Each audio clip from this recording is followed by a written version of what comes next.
podcasts. The Profile.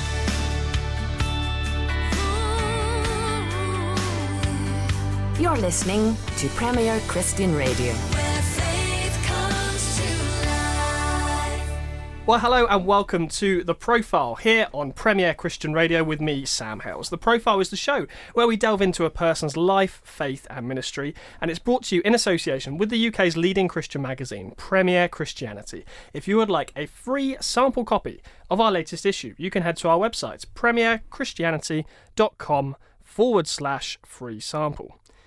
Now, today on The Profile, I'm speaking to Phil Luce. Phil is the Managing Director of Integrity Music Europe, one of the biggest Christian music labels in the world, responsible for publishing some of the church's best-known worship songs, including Great Are You, Lord, 10,000 Reasons, Here I Am to Worship, Blessed Be Your Name, and The Lion and the Lamb, and of course many others that you can hear right here on Premier Christian Radio. Phil, welcome to the show. Hi, thanks for having me. Great to have you here, and great to be able to talk about all things worship and more. Absolutely. I want to start by talking about your life growing up. Tell me a bit about your early life. Did you grow up in a Christian family? I did have an amazing, supportive Christian family, Sam. Yeah, we grew up in Essex, and just reflecting back on that, you know, we were part of local churches, we were part of crusader groups, which was very, very formative for us, having lots of fun. But yeah, we were brought up in the church. We were brought up probably with the idea that drum kits are probably not the best thing and that maybe we shouldn't wear jeans on a Sunday. Oh, controversial. Well, it's controversial now, but of course back in those days, was this pretty normal? Well, I think it was normal in the church that I was at, but the controversy came when you tried to maybe push the envelope a little bit on a Sunday morning and maybe see how close you can get to actually wearing what you wanted to wear. And then I remember there would be like a youth Sunday on once a month, and for some reason it was allowed then for it to be a little bit louder and maybe a guitar to be plugged in. So yeah, back in the day, that was obviously only 5 years ago. I'm not very old. So. Where did playing the piano come into this? I hear you're quite the pianist. I had a friend who played the piano, and he was a little bit older than me, and I really looked up to him, and I thought, I want to play the piano. And I didn't actually know that my mum and dad played the piano at that time, but they'd all been brought up, and my mum's an amazing violinist, dad's an incredible piano player and organist as well. He played with his feet, very talented, as well as his hands. And so I was like, I want to learn to play the piano. And so they found me a piano teacher, and then it was into the rigmarole of years and years of half-hour piano practices and scale practices and all the things. And then I remember my mum saying, I know you hate that bit, Phil, but if you keep doing your scales, that's the bit that will really stand you in good stead. And of course, being a young person, I'd say, oh, Mum, you don't know anything. But of course, it turns out that she did know everything. And so, yeah, that's what happened. And so I was playing in church for the Sunday school. There are hundreds of millions, thousands of sparrows, I think was one of the songs I remember. Obviously not probably played on Premier anymore. Probably not. But we were, back in the day, it was all of those wonderful songs and early songs of fellowship songs as well. Okay, yeah. It's interesting for what I do today. So it sounds like Christian music was right there from the beginning of your life. Sheila Walsh, Martin Joseph. We could go right back, couldn't we? Wow. I mean, it was an amazing time. Vinyl, of course. Bryn Howarth. Yeah, fantastic. So at what age do you think you had any kind of inkling that you might grow up and want to do kind of Christian music for a living? Well, that's a great point, because it's a question that makes me just stop. Because I actually think that growing up, I really wasn't sure what I wanted to do. And there is you go to school, you hopefully do some GCSEs, you hope that you might do an A-level or two, and maybe you can get to go to university, and then there's a role after that. Well, when I grew up, it was university or polytechnic, number one. In fact, there was another option, which was university, polytechnic or nothing. And it was fine if you didn't go. And so I was left there floundering a little bit, not really sure.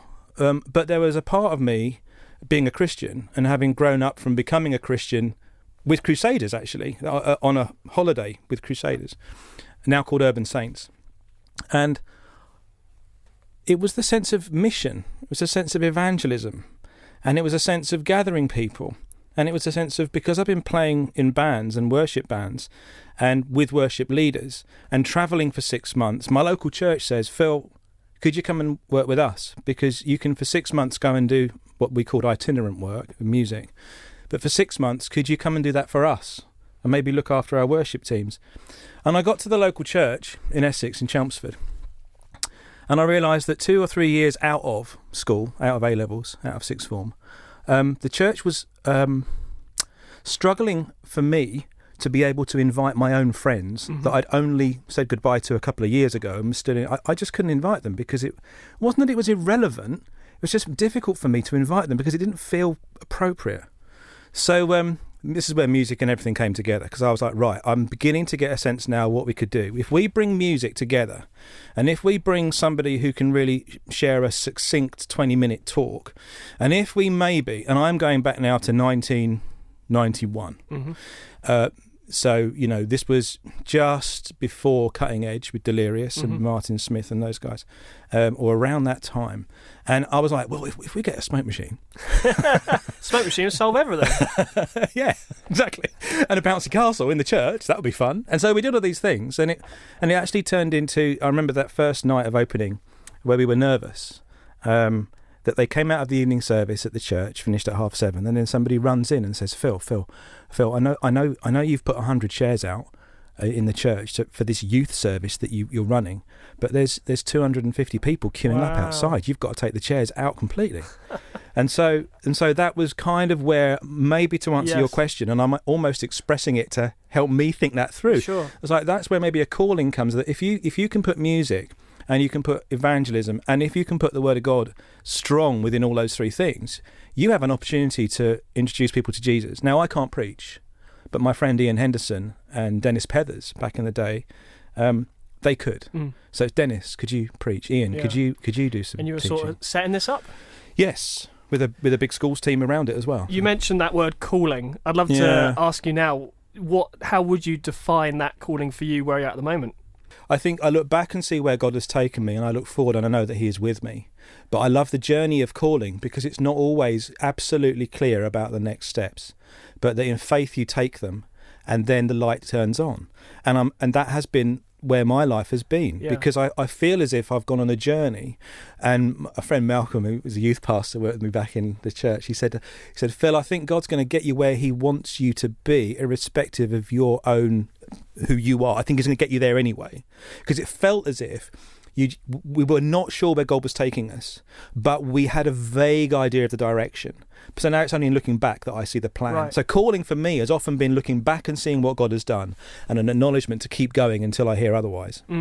So you wouldn't kind of sum it up as, I feel my calling is XYZ. It's more kind of theoretical than that. Well, I like to see other people enabled. I like to see people break through glass ceilings. I like to see ministry enabled. I like to see a sense where, in what I do at the moment, that young people and middle-aged people and people like me, through worship songs, actually walk into church feeling one thing. And this is where I think feelings are okay, because they're also facts. But the feelings of going in, when we come out of church, I want to be part of somebody just feeling a bit better, because they've met with the Lord, they met with Jesus, they have been helped in some way on their journey. It always felt that if you go into church looking worse than when you went in, we got a big old problem. And it wasn't all about smiley faces, because that's unrealistic, but the sense of a journey of people that says, I want to be part of helping you today and every day experience Jesus, for me now through songs, but because I want to be part of helping you. Yeah. So we left the story with you setting up the room and putting 100 chairs out and 250 kids turning up. So tell me what happened next.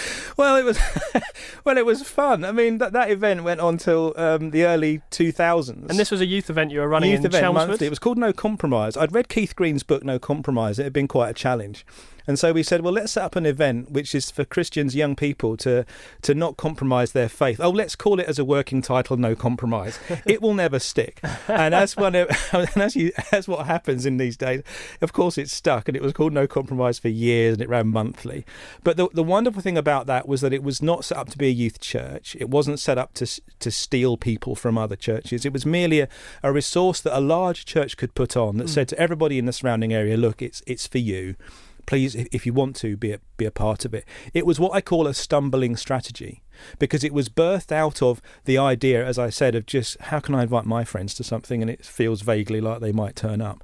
And so we just kept doing it. It wasn't a plan to grow, although it eventually led to In Chelmsford, there was a thing called the Chelmsford Spectacular, which was on a Sounds week. exciting. Oh, it's amazing. There's a big park called Highlands Park, and on one weekend, the local borough council would put on the classic orchestra, and you take your picnic hamper, and it was amazing.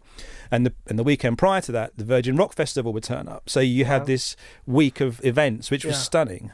But I went to the council and I said, so in the middle of that week, you've got the V Festival weekend 1, you've got the Spectacular weekend 2, you've got all that gear, you've got all that stage.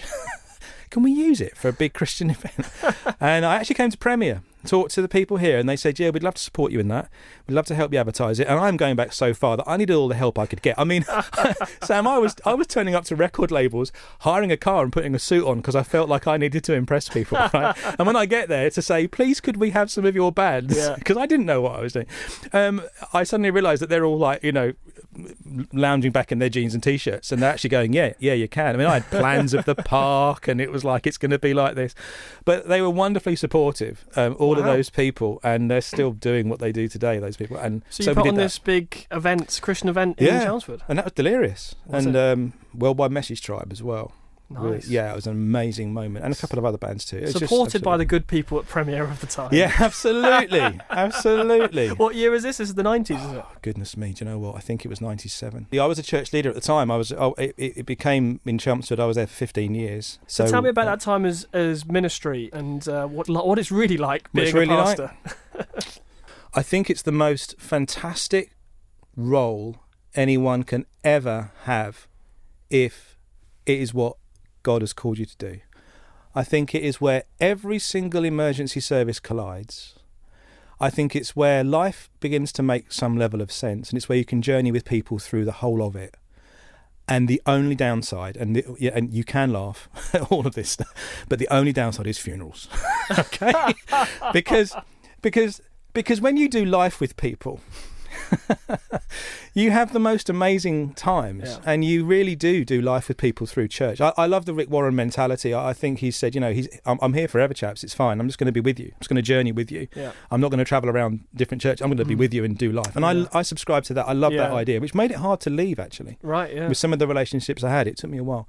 But joking aside, that time in life, which is probably the most precious, and where you're involved in saying goodbye to somebody, wow, that's difficult. That's hard. So, but yeah, that's 15 years, wonderful years, great team. 15 years of ministry, and then the move to ICC Records.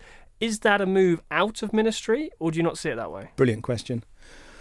No, never. Ministry is who you are, not what you do. And so wherever you go, you have the opportunity to complete that ministry or to continue in that ministry.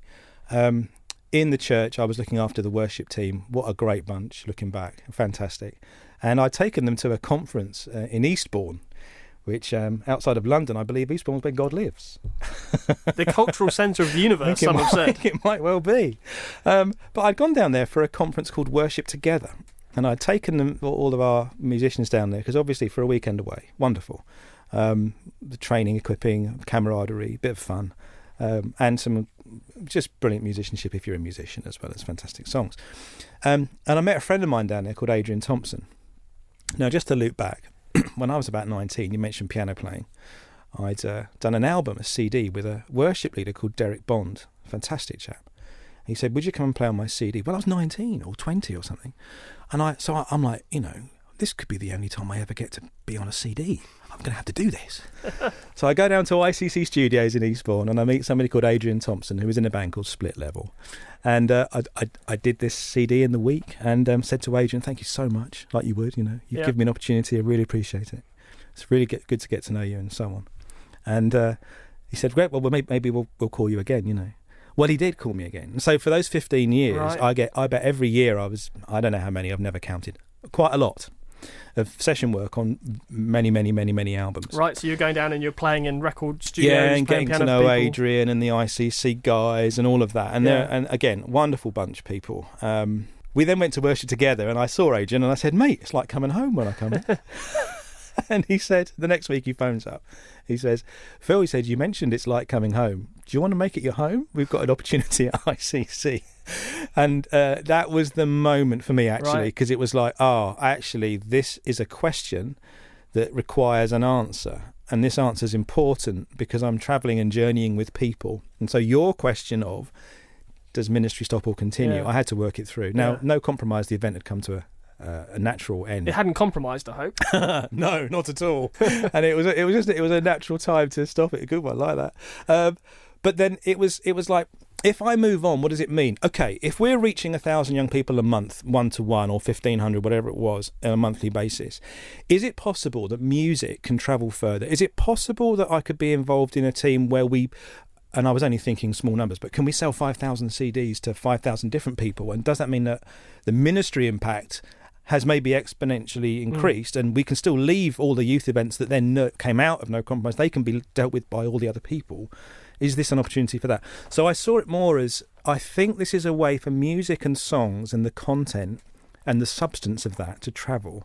And I wonder if this is where, so we said yes as a family and moved down. So, so ICC, for those who don't know, is really quite a well-known kind of music studio, particularly in the Christian world. It seems to be where historically a lot of Christian records are being put together. And you mentioned Martin Smith earlier of Delirious, and I think one of his first jobs was working at ICC, wasn't it? He was one of the studio engineers down at ICC. So it's kind of been this sort of central place for a lot of Christian musicians to kind of congregate and do worship music. Yeah. Tell me about it when you turned up. What sort of state was it in, and what was your sort of role? Well, I mean, the word vibe, I don't know how many of you relate to the word vibe, but the feel of the place and the history of the place and the legacy that it already had then, and the people that ran it, and Helmut Kaufmann and Peter Martin and all of those people that had nurtured something over the years and had pioneered from like 2-track to 4-track to 8-track to 16, and they'd sweated to do it and recorded spoken word talks all around the country for years. I mean, this was the epitome of Christian. It was like ministry, it was spoken word, and it was music. And it was a residential studio. People could come down, they could live there, they could be by the beach, they could write songs. And yeah, as you say, I mean, I won't start naming all the people because you're going to leave loads out, but pretty much everybody. anyone you can think of who is well known in that kind of time, for recording Christian music, probably went to ICC at some Absolutely right. Neil Costello was the studio manager when I was there, and actually Neil's working on a record for us today, as it happens. Wow. But yeah, just so talented, all of these people. So what was your role there? Well, I went in there as business development guy. So the idea was, how can we network and how can we grow more and let people know what we do? It's very obvious what that kind of role is. But just as I joined, and I was looking forward to working with Adrian Thompson, this person, he said to me, well, Phil, he said, I'm really glad you're here, and we're going to be in the same town because we've been working together for years on these piano sessions, He said, but Kingsway Music have asked if I'd go and help run Survivor Records, right? So I said, oh, Adrian, so I'm going to turn up and you're going to leave. That doesn't seem very fair. Well, the thing is, we're still, we were 2 rows from each other and go to the same church, hanging out in each other's houses. It was wonderful, it was friendships. But I was like, okay, fair enough. So then Adrian left that role of running the record label. So I went to our boss, Peter, and I said, Peter, look, Adrian's left, and he was going to go to Nashville next year to do the Gospel Music Week. I think someone needs to go, but would you let me go and sit in his seat and look after the record label to see how it goes? And I just thought, well, I'd love to give it a go because I'm into music and maybe that's a need of the organisation, and would you trust me with that for now? Peter was very gracious, and he said, yeah, we're all here to help, so go and sit in the seat and see what you can do. And of course, he also enabled me to go to America for that year after.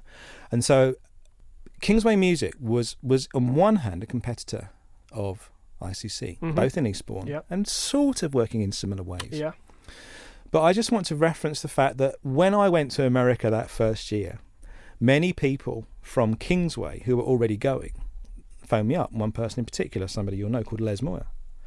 Les Moyer been on this very programme, has Les Moyer. Les is incredible.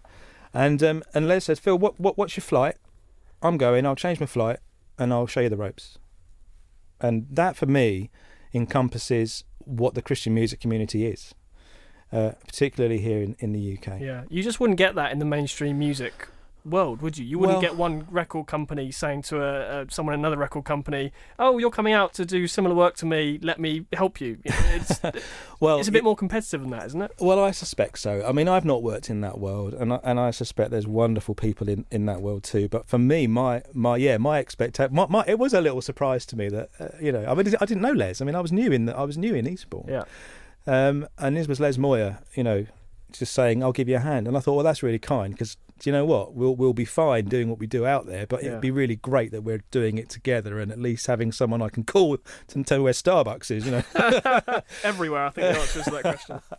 So that's what happened there. And then, that was the role there. And then that developed into working with the publishing team there and the studio team. Right. And then we merged that with Spring Harvest. And then that developed into all sorts of resources for Spring Harvest, and books and DVDs and music as well, and their live records. That was a lovely season event, incredible event.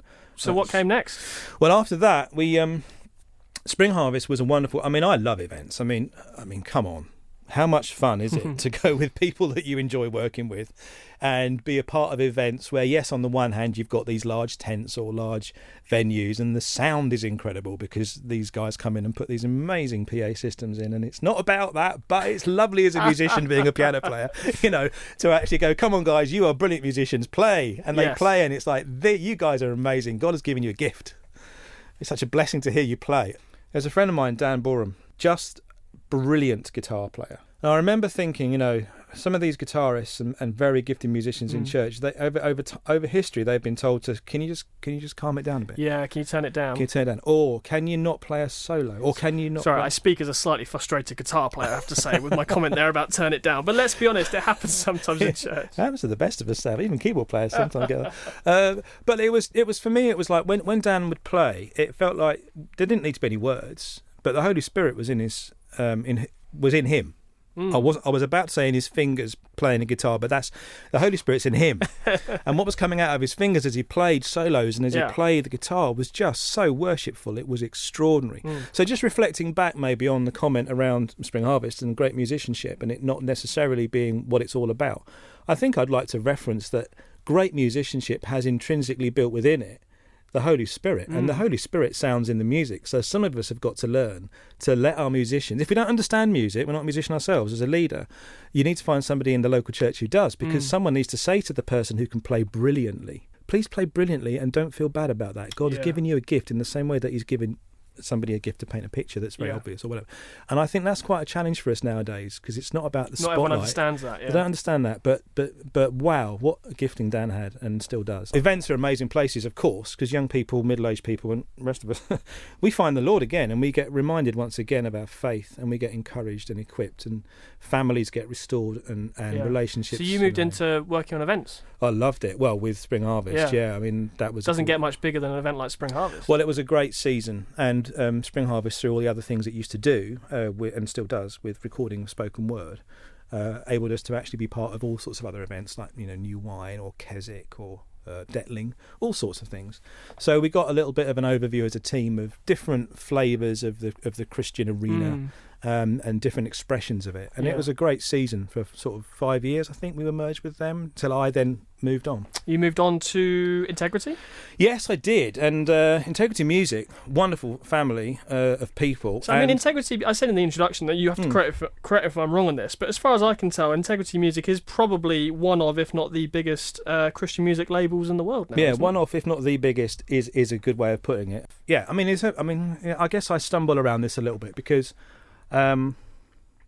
everyone's got a part to play, and over the sense of time, organisations grow and evolve, and they get maybe more mature, and then size, it becomes what is viewable from the outside. Of course, what I see from the inside are a bunch of committed, I'm going to say called, just to reference your thing, but called people who are searching for talented people that God has called to write songs. And we still struggle with the same struggles, even though we've got scale, or size. And we still struggle with the ethical, or not ethical, but the theological questions around lyric, or we struggle with all these things, and we tease that out as a team.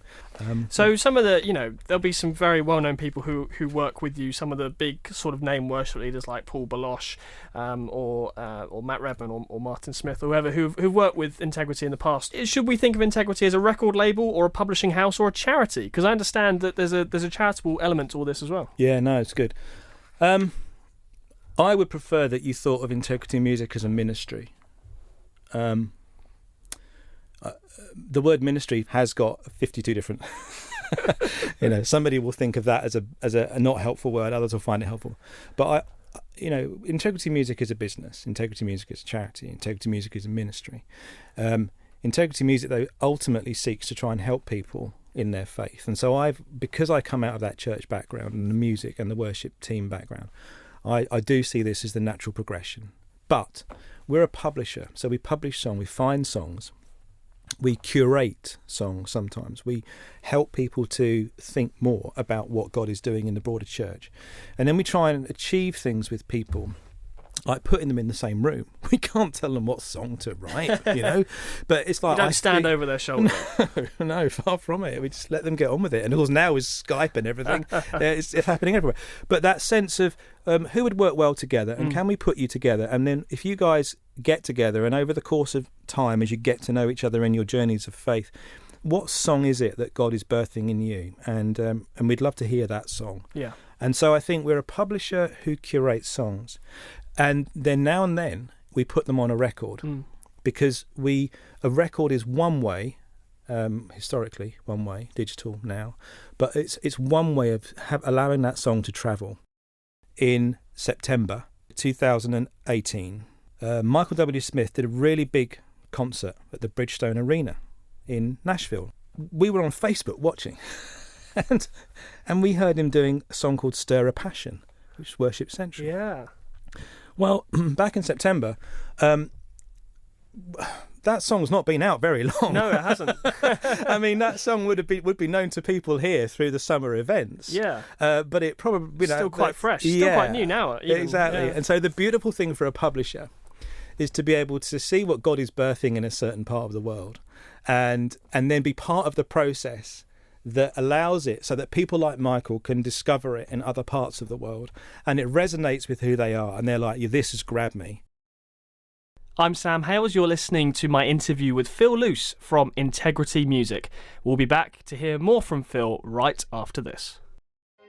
After growing his Californian congregation from 30 members to 6,000, Francis Chan turned his back on the American megachurch model. Look at churches. There are so many who exist that are not making disciples. People are not getting baptized, and yet they're spending a fortune. How is it then that the underground church in China grew to 100 million people? Inspired by churches in Asia, the acclaimed preacher believes he's now promoting a more authentic expression of Christianity. Read the full interview with Francis Chan exclusively in this month's Premier Christianity magazine. For your free copy, visit premierchristianity.com/free sample. The Profile.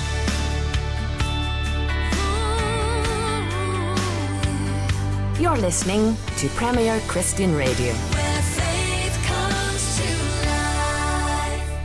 Welcome back to The Profile here on Premier Christian Radio with me, Sam Hales. I'm the editor of Premier Christianity magazine. That's the UK's leading Christian monthly publication. If you would like a free sample copy of our latest edition, it features Francis Chan with some really fascinating thoughts on church. He's the pastor who actually left his own megachurch, and he will explain why he did that and more about the new model of church that he's pursuing. It's all in the latest issue of the magazine. Why not request a free copy at premierchristianity.com/free sample. Time now to rejoin the conversation that I have been having with Phil Luce from Integrity Music. Let's listen in to the rest of our conversation. We're a publisher that makes records, and we're trying to help the church, with their worship. I mean, this happens in the mainstream world as much as it does the Christian, but it is quite interesting how someone who's not very well known will write a song and then someone who has, a level of popularity in the Christian scene will re-record it or will do it, and then suddenly that song will blow up. I mean, this has happened. Chris Tomlin comes to mind as someone who will often use other people's songs and then releases them, and everyone thinks it's a Chris Tomlin track when actually, yeah, absolutely, maybe it wasn't. Well, absolutely, and it's very generous of those people to be able to say, look, I want to support you in the song that you've written, and as it happens, many people know who I am, and so I'd like to sing your song because I really think it needs to be reaching more people. And I think that's a really generous way of the community of songwriters sort of self-supporting. Sharing songs with each other. Yeah. But why do some worship songs travel and others don't? Beyond what we've just talked about, is this just a God thing, that God kind of breathes on a song and then suddenly everyone's singing it? Oh, well, it's a profound question, isn't it? And I think it's the one that if you've got an answer, you'd bottle it and sell it, right? Because this is your job, right? Well, it's one of those things. I say that tongue in cheek, but part of your job is to try and get these songs more well known throughout the world. And I guess what you're saying is it's just impossible to judge sometimes which ones those are going to be. Well, your question is a strong question. It's a good question, because it is, how do you know which song is going to, how? And the answer is, well, you don't. But the beautiful thing about what we do in the ministry side of it is that if we did, it would be like really bad, right? Because then you're getting into a situation where, let's throw the right ingredients in the cake and we always make a chocolate cake. Yeah. Well, that's not remotely interesting, is it? Because that's process, and that's really, for a creative and for you and me, actually, that's really boring. Yeah. You want the Lord Jesus himself to speak to somebody, to challenge somebody, the Holy Spirit to be present in that room. You want a spark to arise, and then you as a publisher, or you as a radio presenter, or you as a person in the pew, or whatever you're doing, driving your car, you want a song to hit you, and you go, how in the world did you manage to come up with those words that in such a short space of time have connected with my heart and my head? It's resonating. You've caused an emotional reaction in me. I'm worshipping the Lord. This is incredible. Your gifting's outrageous. And then, of course, that's who at Integrity Music get to work with. And so we sort of sit back and go, how did you do that? And sometimes we find ourselves going, how did you do that again? Because some of these gifted, you go, oh, do you know what? And then even me scurries back. And you get a pencil and a bit of paper out and you go, it can't be that difficult. And of course you discover it really is that difficult. It's no different to those of us that can't paint who long to.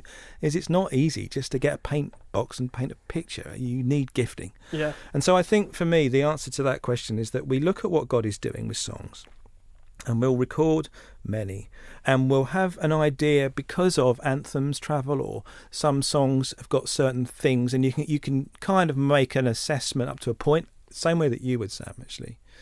But it still surprises you sometimes as to where they come from or what the church goes for, or what. As a keyboard player, I love slightly gospel-y chords and all of these kind of structures, and I like very interesting stuff.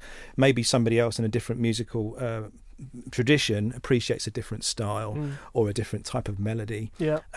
Some people love dance music. Some people love rock. All of that. So there's a lot there. Well, you mentioned Les Moore earlier in this interview, and I said, he's been on the profile before. He came on to talk about his book, The Missing Jewel, and this was a book based on this phrase by A.W. Tozer, who said a long time ago now that worship is the missing jewel in the crown of the evangelical church. And Les's book really makes the argument for how that problem has been overcome, and we now sit here and we're referencing all these songs and all these artists, and we're talking about Integrity Music publishing them, and suddenly we've got this whole world of Christian music that's been birthed in relatively recent history. And I think you must find yourself sitting back and just sort of surveying the landscape and thinking, wow, so much of this this world did not exist even 40 or 50 years ago. Yeah, it's people have become aware. Media's increased. The pace of travel of everything increases. I suspect I could be in America listening to Premier Radio on my phone. You could indeed. There you go.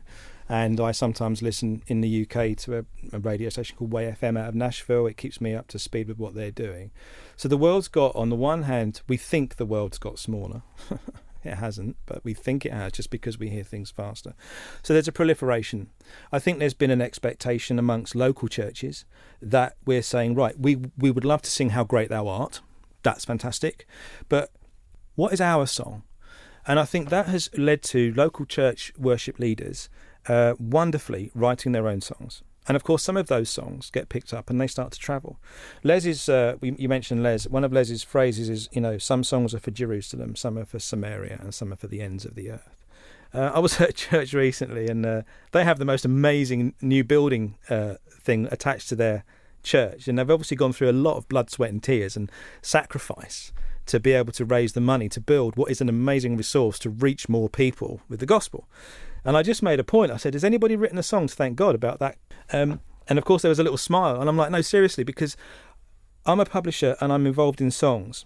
But the song for Jerusalem is really key, and you might want to write a celebration song because you have absolutely lived this journey, and it hasn't been an easy one. But now look, I'm here, and I'm going, this is amazing.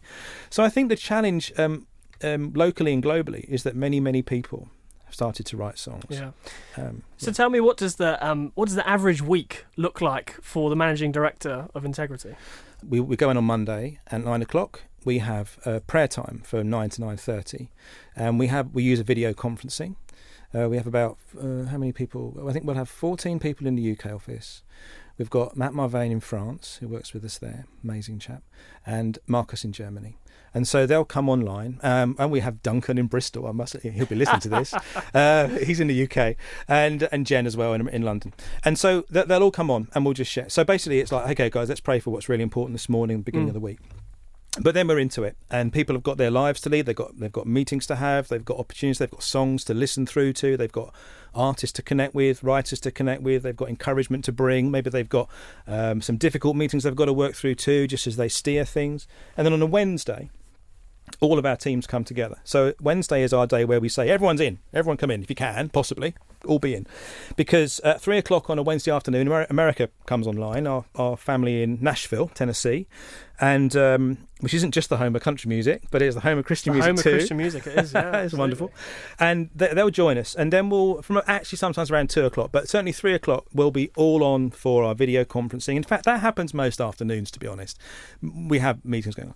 So we'll do that. But then, of course, the A&R team, that stands for Artists and Repertoire. I heard it stood for airports and restaurants. So it is absolutely true. Because I should say, that was somebody who will go remain nameless, who worked for Integrity, who was joking. But there is something amazing about everyone I know who works in A&R. They are just constantly travelling and meeting people, and it sounds like great fun, to be honest with you. Do you know what? A&R is the best of times and the worst of times, because it is the cutting edge of a music company.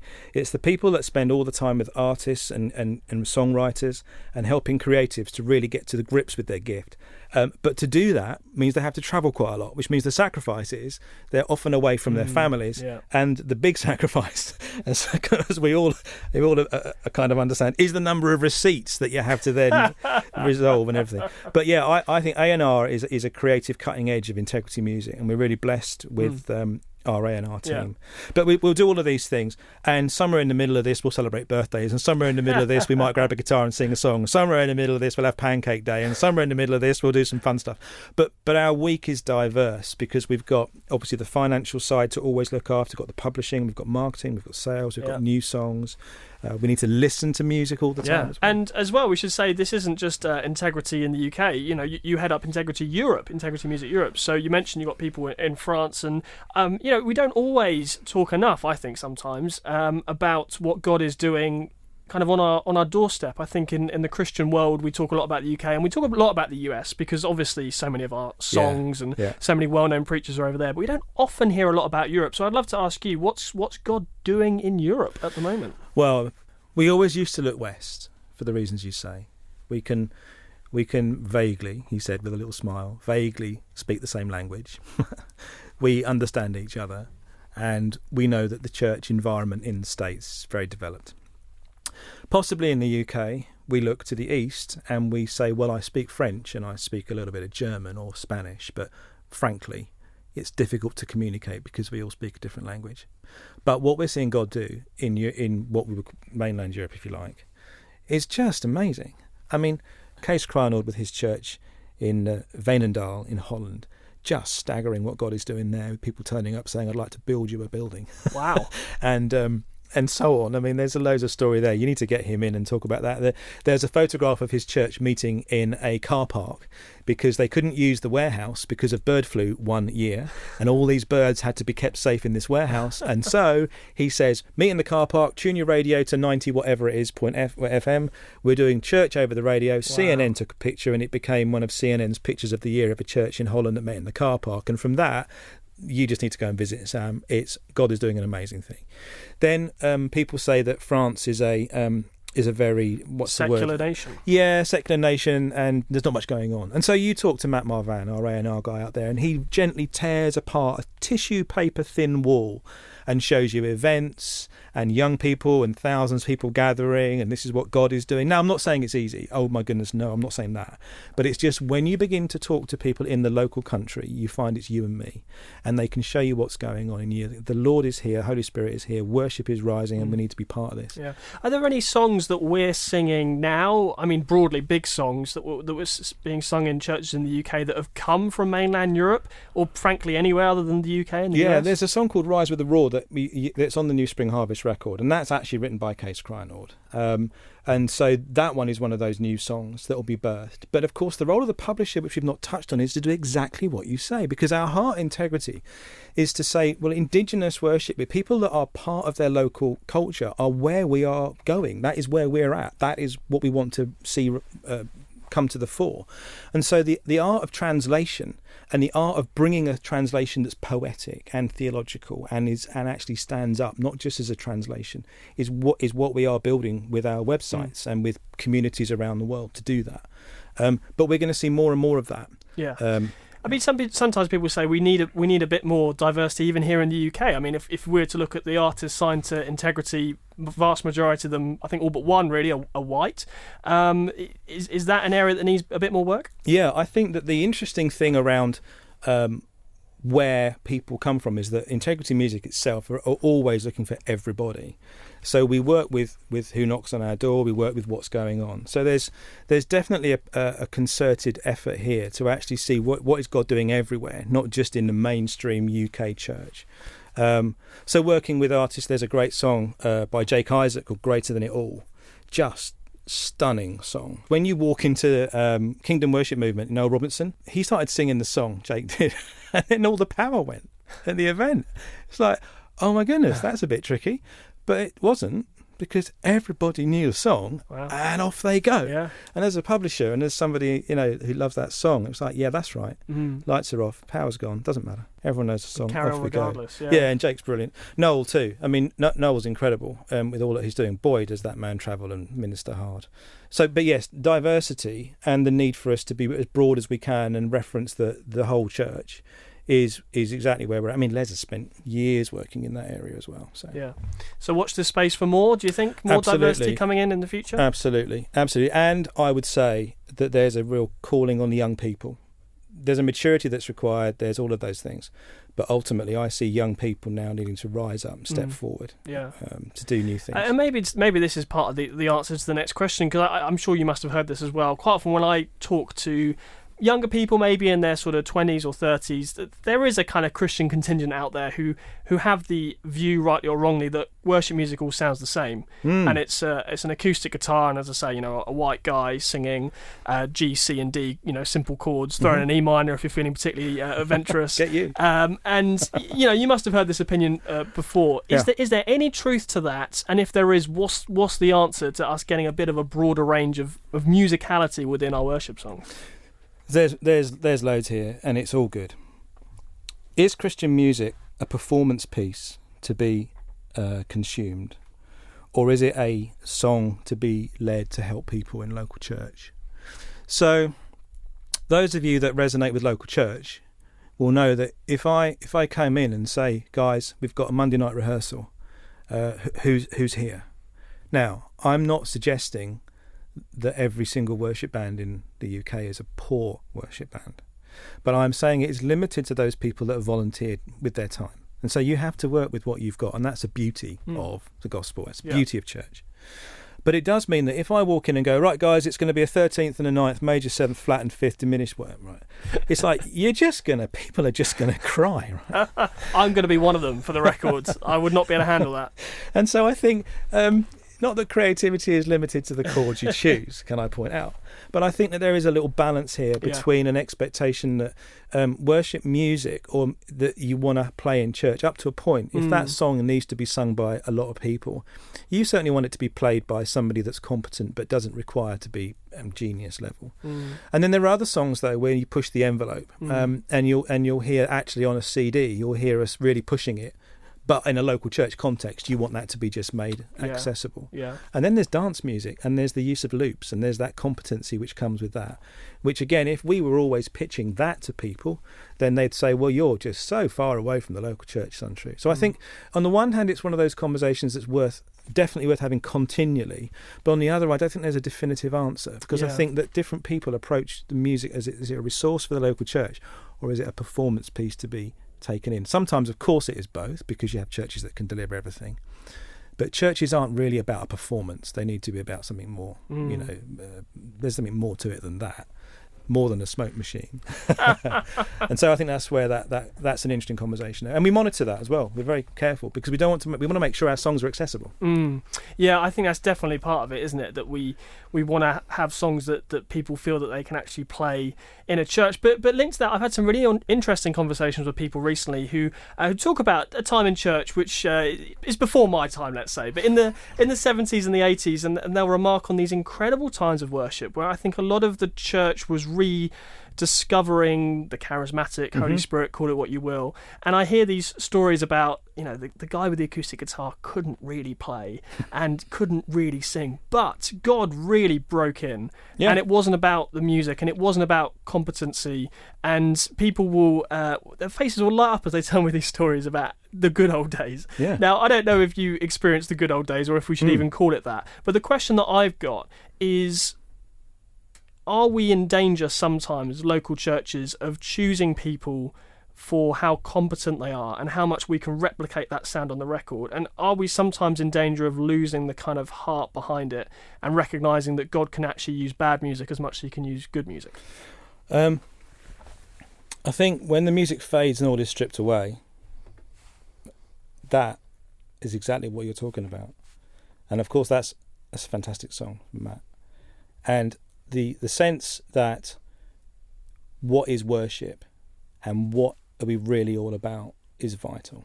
Now, big conversation again, Sam, because some churches really want you to mimic what's on the record. Well, maybe that goes some way to answering the question of why does it all sound the same? Not because they're mimicking, but because those people are seeing the record as being creative. And they don't want to mimic where it all sounds the same, actually, because they're recognising the production value, and they actually want to do that line that was really quite clever, so that it sounds to the people in our church the way we've experienced that song on the CD, and it can be a good thing. But the idea, like I referenced with Jake Isaac, that when all the power goes off, everyone knows the song and the worship just goes through the ceiling is also true. Because what is it that's in our hearts? Are we worshipping the worshipper? No, we're worshipping the Lord, Is it about the music? No, of course not. It's not about getting your music right so your worship is right, for goodness sake. It's got to be about your heart and who you are worshipping. And I think the idea of putting instruments down and making it unplugged, making it raw now and then is of great value. I mean, small group worship is difficult sometimes because you feel a little bit, if there's like 10 of you, you can feel a little bit like you're all being listened to. But ultimately, in a small group, if you can get to the point where you're comfortable to sing with your friends, where there's nothing much going on apart from a guitar, wow, the Lord can really speak to you in that moment. So what's been the best day of your career so far, and what's been the worst day? I suspect that some of the best days are where you see you're at some event or at a church, and you see a song that you've played a small part in that's really connecting with people, and you go, yeah, Lord, because when I moved from that job to this job, my heart was to continue the ministry, and you've just given me a moment of reminding me that what you've been involved with is ministering, it is touching a life, and so it's of value, and so therefore keep going. That's probably the best time. think the worst times are where relationship stuff, where you're working with people and where there's a little bit of a moment where a miscommunication, and you think, oh, okay, do you know what? Nobody ever actually set out to get anything wrong here, but we just need to fix this. I think that's the difficult time because it's ministry, right? And so out of all of this, you're looking for God to be glorified and for songs to be sung and for churches to be... It's like, oh, okay, we just need to slow down now and just fix this. That's a shame because our heart is never to get that wrong. So I think that's probably the worst sort of thing. Yeah. Now, I'm afraid we've got to talk about money, Phil. You're welcome. Because this is the question that some people have, and they say they can't quite get their head around it when it comes to writing worship music, because sometimes you look at an artist and you think, wow, their songs are being sung everywhere. There must be huge amounts of money in it, and sometimes there is. And other times, there's actually, across the music world, across the music business, really, really hard to scratch out a living. Yeah. Help us square this circle. Is there money in worship music, or is there not? I think there's a possibility for people who write songs and have a level of success and they sell CDs and so on, that they'll be able to have enough money that provides them with an income that allows them to buy another set of guitar strings or to feed their family. There's always going to be extremes at both ends. But I think the interesting thing around Christian music, or anything Christian, is that it seems appropriate sometimes for me to work in Christian music and to earn a salary or whatever. But sometimes it can feel inappropriate for somebody, for some reason, who's written a song for some reason, to not benefit and to have to go and do something else to, continue their gifting. And so I think it's entirely appropriate that people involved in all areas of Christian ministry, it's the gospel that's free. That always. I mean, that was with no compromise. It was £3 on the door, Sam, and the strapline was, "If you can't pay, just say, and we'll let you in." And youth leaders used to come to me and say, "Why are you charging £3? Your gospel's free." And I would say, "You are absolutely right, and that's why your young people can come in if they can't afford it." I said, "But you just need to know the gospel's always free, and I'll tell that to you right now. But the PA and the lights, the room, cost money. That's quite expensive." So I think the journey around money is the one that shouldn't be shied away from. But I think it's wonderful today that through CCLI and through other ways and means that the songwriter can be honoured and valued. But at some level, with the financial conversation, we always struggle, don't we, in church world in general around money. But there is nothing wrong with somebody who writes something being recompensed for that. Sure. I guess for some people, though, it's just when the numbers get kind of astronomical. And again, this isn't a songwriter's fault, is it, if they write a song and it goes all around the world? But if you've got, every evangelical church in the world more or less singing a song, that's a huge amount of money that's going to come back to an artist, isn't it? Well, astronomical is your words, not mine. And it's all, you have to look at the grading of all of these things. So some people would be blessed, and then I wonder what they do with that money. Now, that's an interesting question. So I think to whom much is given, etc. And is that where a dynamic comes in with you being a Christian record label, where you can kind of have those conversations? And I guess from your point of view, it would be like, well, it's not wrong to earn a lot of money, but what are we, or what are you going to actually do with it? Well, I think that what you find, which is wonderful, of course, in general in church world, is you have songwriters and you have people that have got a whole team of people around them, and they have advisors and they have wise people. And so often we find that amazing decisions and wisdom comes into the room. But the point is that the majority of Christian songwriters don't make a lot of money at all. And one of the gifts with Integrity Music is we're asking ourselves a question that says, if it's Jerusalem, Samaria, ends of the earth, and we know some of the big songs travel, what about Jerusalem? And so the journey for songwriters in the local church is, how do you give those people a platform to help their songs to travel? And so we looked into this and we thought, well, it's not just English speaking songwriters, it's songwriters everywhere. And I think the idea that so we set up a website isn't really a solution, but we did. So we set up a thing called We Are Worship Songshare, and we said to people around the world, look, if you want to put your song up for free, and let people know about it and share it on social media, you're welcome. And we've got songs that I keep adding to that site all the time. And so I think the journey for us with Integrity Music is to focus as much on your Jerusalem songs as it is to focus on your ends of the earth songs. And by doing that, I think we begin to talk about this, the priesthood of all believers. We tend to see the church as one, and they've all got a part to play. And that's a challenge for us in the ministry side of what we do. How do you deal with the question? I mean, I've asked this of people who are worship leaders or work in Soul Survivor, and they always have some really interesting answers, because one would like to think this isn't too widespread, but I'm sure there are some young people, maybe 17 years old, go to something like Soul Survivor or a big event, and they do see a well-known Christian worship leader, and they think, I want to be that person. And I can speak from experience, having interviewed many of these well-known people. They're incredibly humble people. They really are, these songwriters who you're mentioning, worship leaders, and they never got into it to be on a big platform. And yet this is sometimes how it's modelled to young people, rightly or wrongly. They look at a big platform and they think, oh, I'd like to be that person up there. How do you manage that practically? How do you make sure people have the right heart and are coming from the right place, and it's not about fame or I want a record deal, but they actually want to serve the church? Yeah, no, that's brilliant. Well, a lot of this, of course, what Integrity Music does is it's publisher, and we help promote their songs. When it comes to the local person who looks on a stage and sees somebody, then what you're looking for is discipleship. You're looking for a quality of teaching and leadership around that young person that has balanced that seesaw. Who are you as a person? Who have you got around you? What's your discipleship like? And I don't think it's I'm going to be careful around this next sentence. Integrity Music have a responsibility to make sure those things are being cared for. But there's also a sense with the worship leader that their youth leader, their parent, their guardian, the people that are around them, the closest, there's a responsibility on those people too. Because what we can do is become part of somebody's journey, and we will take responsibility for what we need to take responsibility for. But there's a sense of, actually, this person needs to be helped and nurtured and grown. And we've seen that, haven't we, through the work of many of the events you mentioned. Yeah. Where there's I guess the question comes when you're signing someone, is this part of the thinking of actually, okay, they can write great songs, but I guess you're aware, as part of your responsibility as label, is we could give this someone quite significant platform. Do they have the right attitude to deal with it, I guess, especially if they're younger? You are right in what you've just said. There's a journey with A&R, our A&R teams, which then becomes part of the whole of the Integrity team, because things get shared and, in what we do, that they will have been on that journey for years, potentially, actually, before things happen. And in that time, behind the scenes, that's when relationships are being moulded or shaped or grown or you're just getting to know people, aren't you? And it's through that process that then you begin to filter and you begin to see, well, who has God got his hand on and how is it going? So the journey of the challenge, if you like, is that it is a journey, and that what somebody might see happening today might have been started 5 years ago.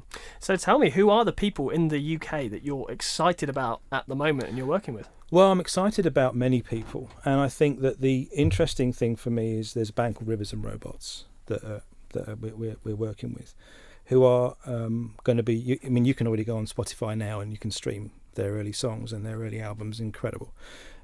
Junior Gar, who's actually based in Nashville. You're going to love that. Danny Callahan, Davis Tent. He led there. There's an array of people, but I think what's interesting is this whole conversation around where should Christian worship music be as well, because there's lots of songwriters coming out who are saying, right, I'm a songwriter, I'm a Christian, I want my music to be where music is. And so that means Premier as much as it means Radio 2, it means Radio 1 as much as it means, I don't know, Heart FM, whatever. And I think the journey for us now, which we love, by the way, is this sense that Christian music doesn't need to be stuck within the walls of Christian music. There are songs that will be sung in churches, and there are songs that will be sung outside of church. Jake Isaac's classic with that. He really challenged my thinking on this, actually. But he, whenever he sings a song, he's just saying, there are songs I sing over people, and there are songs that we sing together in church. But it is all my worship. And I'm like, I love that because it gets right back to missional evangelism, it gets back to the gospel, and it gets back to impacting these people. I was at this event and I started out by singing Amazing Grace, because they did that thing which is here's somebody from Integrity Music, and you sort of sit there going, no, it's just me. And so I thought, well, I haven't got many clever things to say, but I'll just start singing Amazing Grace. And they all started to sing. And I said, look, we can sing Amazing Grace, and then we can find any other song beginning with A, B, C, D, E, F, G. And it's like, we can keep singing till the cows come home, because we know these songs, and because it's our curriculum in our hearts.